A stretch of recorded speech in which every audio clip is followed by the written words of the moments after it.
Hey you guys, it's Professor Vitt. I'm here to welcome you. Congratulations, you've made it through the first module. We're now on to the second module. And I decided to do a little intro video because this module has two videos in it.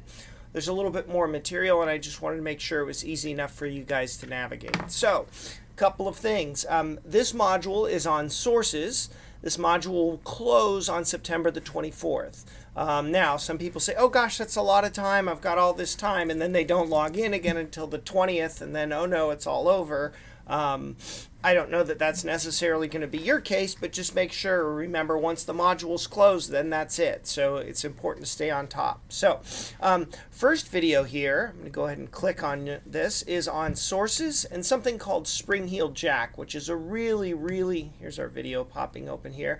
Spring-heeled jack is a really interesting, oops, let's get this guy. Gosh, that guy won't be quiet, will he? Okay, so sources essentially are going to teach you how to think about where you get your information from. So it's not enough as a critical thinker to just have information. We need to be able to evaluate that information or vet that information to determine whether or not it's likely to be true, right? Or whether this is a reliable source. And the idea is garbage in, garbage out. If you're a great chef, it really doesn't matter if I hand you rotten sugar and rotten eggs. You're not going to make anything that delicious out of it.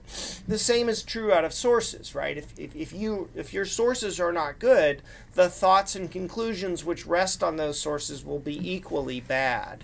So that's the general overview of sources. A little side note here: when you click on notes this week, when the notes open, they're going to open directly into Canvas. They won't be displaying on an external tab, or you won't go to my Google Docs. It'll just display right in here.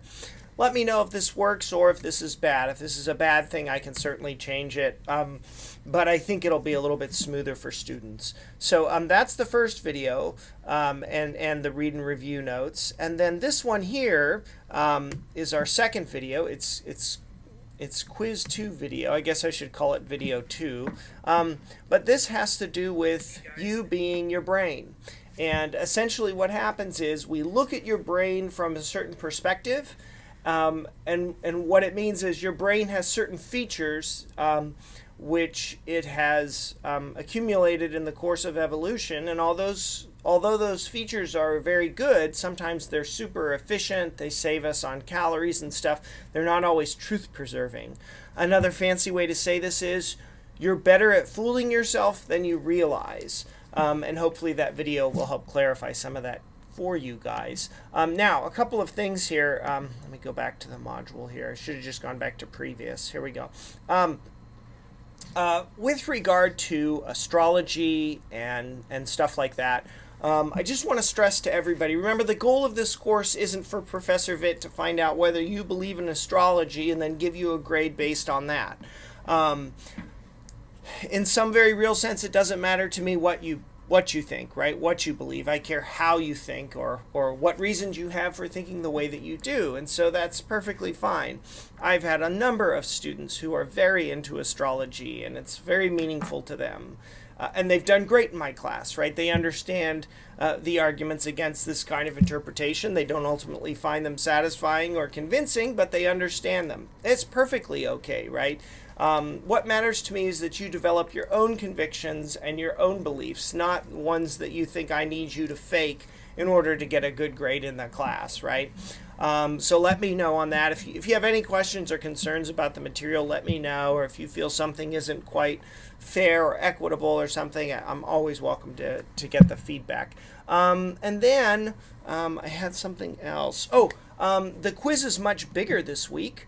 It's 38 points, but it's 37 questions. So there's one question, and I draw big attention to it, and I say, you got to select 2 answers for this particular answer. So look for that in the quiz. The quiz has 37 different questions on it, so it's a huge bump from last time, which was only 13. So make sure you give yourself enough time. Okay, you guys, if you have any questions at all about this course or what's going on in it, something's not opening, particularly if there's an error in the quiz. Sometimes there is. I don't think there is. I think we're good to go on this one. But if you see one, please don't hesitate to let me know. I'm absolutely overjoyed to clarify or edit.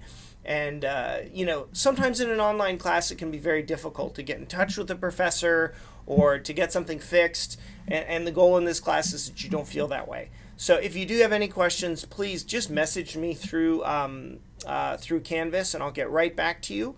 Otherwise, I hope you guys really enjoy this course. And I'll talk to you soon.